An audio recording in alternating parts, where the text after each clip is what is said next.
BBC বাংলার সান্ধ্য অধিবেশন প্রবাহতে আপনাদের স্বাগত। আজ আপনাদের সাথে লন্ডন স্টুডিও থেকে আছি মানসী বড়ুয়া। বাংলাদেশের সর্বশেষ গুরুত্বপূর্ণ আপডেট সংবাদে আপনাকে স্বাগত। শুরুতেই সংবাদ শিরোনাম, পরে বিস্তারিত। প্রথমেই জানাবো আমাদের হাতে থাকা সর্বশেষ গুরুত্বপূর্ণ সবথেকে তাজা আপডেট সংবাদ। জিয়াউলের বিরুদ্ধে যা বলেন সাবেক সেনাবাহিনী প্রধান। সাবেক সেনাবাহিনী প্রধান জেনারেল ইকবাল করিম ভূঁইয়া এবার কুখ্যাত অপরাধী সেনাবাহিনী জিয়াউল আহসানের বিরুদ্ধে সাক্ষ্য দেবেন। তিনি ইতিমধ্যে জানিয়েছেন, শেখ হাসিনার ভাই তারেক আহমেদ সিদ্দিক যখন নিরাপত্তা উপদেষ্টা হন, তার আশকারা পেয়ে জিয়াউল আহসান অসংখ্য গুম খুন করেছে। তিনি সেনাপ্রধানেরও ধার ধারতেন না। এরপর জানাবো, ভোলা ২ আসনে বিএনপির হাফিজ ইব্রাহিমের প্রার্থিতা বাতিল চেয়ে জামাত প্রার্থীর আবেদন। ভোলা ২ আসনে বিএনপির প্রার্থী হাফিজ ইব্রাহিমের প্রার্থিতা বাতিল চেয়ে নির্বাচন কমিশন ইসিতে আবেদন করা হয়েছে। আজ হাফিজ ইব্রাহিমের স্ত্রীর ঋণখেলাপির তথ্য গোপনের অভিযোগে ইসিতে এই আবেদন করেছে বাংলাদেশ জামাত ইসলামের প্রার্থী ফজলুল হক। এদিকে ফেনী ৩ আসনে বিএনপির প্রার্থীর মনোনয়ন বাতিল চেয়ে ইসিতে আবেদন। ফেনী ৩ আসনে বিএনপির প্রার্থী আব্দুল আওয়াল মিন্টুর মনোনয়ন বাতিল চেয়ে নির্বাচন কমিশন ইসিতে আবেদন করা হয়েছে। আজ যুক্তরাষ্ট্রের দ্বৈত নাগরিকত্বের অভিযোগ এনে ইসিতে এই আবেদন করেছে বাংলাদেশ জামাত ইসলামের প্রার্থী ফখরুদ্দিন মানিক। এবারে জানাবো, বিদ্রোহীদের প্রার্থিতা প্রত্যাহারের আশা বিএনপির বিদ্রোহী যারা প্রার্থী রয়েছেন শেষ পর্যন্ত দলের সিদ্ধান্ত মেনে প্রার্থিতা প্রত্যাহার করে নেবে বলে প্রত্যাশা করেছে বিএনপির স্থায়ী কমিটির সদস্য ও দলের নির্বাচন পরিচালনা কমিটির চেয়ারম্যান নজরুল ইসলাম খান। এবং সর্বশেষ জানাবো, মিয়ানমার সীমান্তের ওই পারে ফের গোলাগুলি, সতর্ক বিজিবি। বাংলাদেশ মিয়ানমার সীমান্তের ওই পারে ব্যাপক গোলাগুলির ঘটনা ঘটেছে। এদিকে সংঘর্ষের সময় কক্সবাজারের টেকনাফ উপজেলার নাপ নদীতে এক জেলে গুলিবিদ্ধ হয়েছে। এরপর স্থানীয় প্রশাসনের পক্ষ থেকে জেলেও বাসিন্দাদের সতর্ক থাকার জন্য নির্দেশনা জারি করা হয়েছে। এই ঘটনার পরই ওই এলাকায় থমথমে অবস্থা বিরাজ করছে। প্রিয় দর্শক, এতক্ষণ শুনছিলেন সংবাদ শিরোনাম, এবারে বিস্তারিত। তবে তার আগে বন্ধুরা, অনুরোধ থাকবে এই সংবাদটিতে একটি লাইক দিন। এই চ্যানেলে আপনি নতুন হয়ে থাকলে আমাদের সংবাদটি দেখতে দেখতে চ্যানেলটি সাবস্ক্রাইব করে রাখুন। কমেন্ট করে বন্ধুরা আপনার মূল্যবান মতামত জানিয়ে দিন আপনি বিশ্বের কোন দেশ থেকে বা বাংলাদেশের কোন স্থান থেকে আমাদের সংবাদটি দেখছেন এবং শুনছেন। আর বন্ধুরা, সংবাদটি আপনার সোশ্যাল মিডিয়া ফেসবুকে শেয়ার করে বন্ধুদেরও দেখার সুযোগ করে দিন। গাজা যুদ্ধে আপনি যদি নিরীহ ফিলিস্তিনিদের ভালোবেসে থাকেন, কমেন্টে ইয়েস লিখে বিশ্ববাসীকে জানিয়ে দিন। এবারে বিস্তারিত।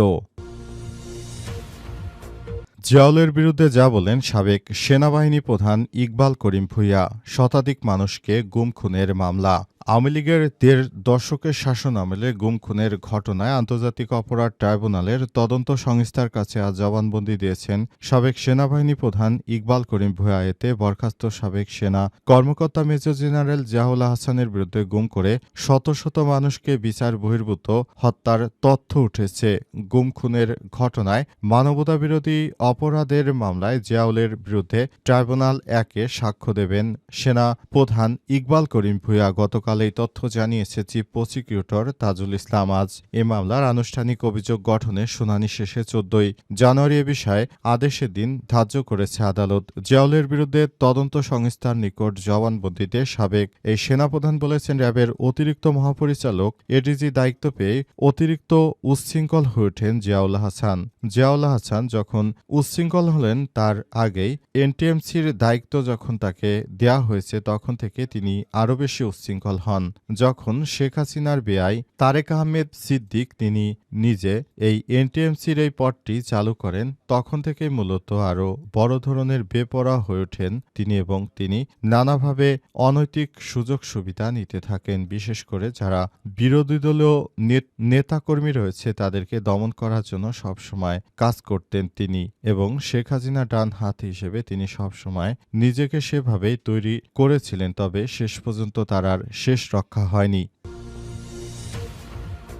ভোলা ২ আসনে বিএনপির হাফিজ ইব্রাহিমের প্রার্থিতা বাতিল চেয়ে জামাতের প্রার্থীর আবেদন।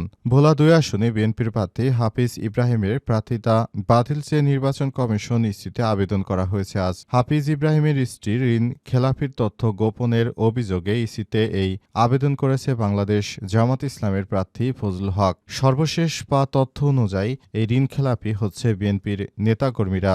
দেশের বিভিন্ন জায়গায় তারা নির্বাচনের জন্য দাঁড়িয়েছে। আশা করা হচ্ছে এই যারা দেশ থেকে টাকা ব্যাংক থেকে ঋণ নিয়ে তারপর শোধ করেনি এই ব্যক্তিরা যেন এবার জাতীয় সংসদ নির্বাচনে অংশগ্রহণ করতে না পারে, সেজন্য সরকারকে আরও বেশি কঠিন সিদ্ধান্ত গ্রহণ করা উচিত। যারা ঋণ খেলাপি রয়েছেন তারা যদি নির্বাচন করতে পারে তাহলে আগামীতে তারা আরও বেশি ব্যাংক থেকে অর্থ নেবে এবং এই অর্থ আর ফেরত দেবে না। এই ধরনের মেন্টালিটি যাদের রয়েছে তাদেরকে কোনোভাবেই জাতীয় সংসদ নির্বাচনে অংশগ্রহণ করতে দেওয়া উচিত হবে না সরকারের। যেমন নাগরিকের সভাপতি মাহমুদুর রহমান মান্না, তিনি প্রতিনিয়ত শেখ হাসিনা ফ্যাসিস্ট ইত্যাদি নানা রকম বক্তব্য দিল। প্রকৃতপক্ষে তিনি যে ৪৪ কোটি টাকা ব্যাংক থেকে ঋণ নিয়ে সেই টাকা আর ফেরত দেননি, তার মতো একজন কুখ্যাত ব্যক্তি যদি আগামী জাতীয় সংসদ নির্বাচনে এমপি মন্ত্রী হয়ে যেতে পারেন তাহলে তিনি ক্ষমতায় গিয়ে আরও বেশি পরিমাণ তিনি ঋণ নেবেন এবং ব্যাংককে এই টাকা আর ফেরত দেবেন না। তখন দেখা যাবে ব্যাংক নতুন করে আবার সংকটে পড়বে, আবার সরকার এই টাকাগুলো ছাপিয়ে দেবে। তখন সারা বাংলাদেশের মানুষের মধ্যে মূল্যস্ফীতি দেখা দেবে। তখন নতুন করে আবার বড় ধরনের সমস্যা সৃষ্টি হবে। তাই সরকারের উচিত আগে থাকতে এসব বিষয় নিয়ে সিরিয়াসভাবে কাজ করা এবং সরকারের দেখা উচিত যেন কোনো ঋণ খেলাপি ব্যক্তি আগামী জাতীয় সংসদ নির্বাচনে ক্ষমতা আসতে না পারে, সেই ব্যাপারটি সবাইকে আরও বেশি দেখতে হবে। ফেনী ৩ আসনে বিএনপির প্রার্থীর মনোনয়ন বাতিল চেয়ে ইসিতে আবেদন। ফেনী ৩ আসনে বিএনপির প্রার্থী আব্দুল আওয়াল মিন্টুর মনোনয়ন বাতিল চেয়ে নির্বাচন কমিশন ইসিতে আবেদন করা হয়েছে আজ ৯ জানুয়ারি। যুক্তরাষ্ট্রের দ্বৈত নাগরিকত্বের অভিযোগ এনে ইসিতে এই আবেদন করেছে বাংলাদেশ জামাত ইসলামের প্রার্থী ফখরুদ্দিন মানিক। এর আগে গত ৪ জানুয়ারি যাচাই বাছাই কার্যক্রম শেষে ফেনীর ৩টি আসনে মোট ২২ প্রার্থীর মনোনয়নপত্র বৈধ এবং ১২ জনের মনোনয়নপত্র বাতিল ঘোষণা করে জেলা রিটার্নিং কর্মকর্তা ও জেলা প্রশাসক মনিরা হক। এছাড়াও একই দিন ফেনী ১ পরশুরাম ফুলগাজী ছাগলনাইয়া আসনে ১০ জন প্রার্থীর মধ্যে সদ্যপ্রাপ্ত বিএনপি চেয়ারপারসন খালেদা জিয়ার মনোনয়নপত্র স্থগিত করা হয়েছে। ওই দিন ফেনী ৩ আসনে ১১ জন প্রার্থীর মধ্যে ৪ জনের মনোনয়নপত্র বাতিল, ৭ জনের মনোনয়নপত্র বৈধ ঘোষণা করা হয়েছে।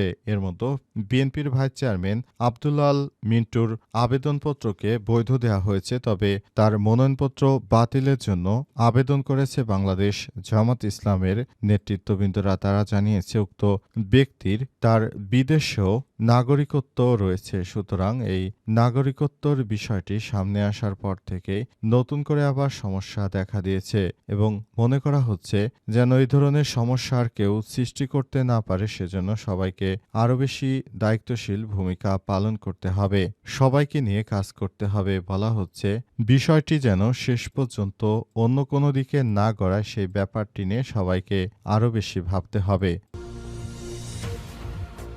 বিদ্রোহীদের প্রার্থিতা প্রত্যাহারের আশা বিএনপির শরিকদের জন্য বিএনপি যেসব আসন ছেড়ে দিয়েছে সেসব আসনে যারা বিদ্রোহী প্রার্থী, অর্থাৎ এর আগে যারা বিএনপি থেকে নির্বাচন করার কথা ছিল কিন্তু তাদেরকে সেসব আসন দেওয়া হয়নি, এসব ব্যক্তিদেরকে অর্থাৎ এসব বিএনপির বিদ্রোহী প্রার্থীদেরকে ওইসব আসন ছেড়ে দেওয়ার জন্য আহ্বান জানানো হয়েছে। কিন্তু অনেকেই বিএনপির নেতাদের কথা শুনছে না। বিশেষ করে বিএনপির ভারপ্রাপ্ত চেয়ারম্যান বা অ্যাক্টিং চেয়ারম্যান তারেক রহমান এই আহ্বান জানিয়েছে, কিন্তু বিএনপির অনেক নেতাকর্মী এসব আসন ছাড়ছে না। যেমন এর মধ্যে রয়েছেন রুমিন ফারহানার আসন থেকে তিনি এতদিন ধরে আশা প্রকাশ করে আসছিলেন যে আগামী জাতীয় সংসদ নির্বাচনে তিনি অংশগ্রহণ করতে পারবেন বিএনপি থেকে, কিন্তু তাকে বিএনপি থেকে মনোনয়ন না দেওয়ায় জমিয়তে ইসলামের নেতাদেরকে বিএনপি থেকে মনোনয়ন দেয়া হয়েছে, অর্থাৎ এখন জমিয়তে ইসলামের নেতা তিনি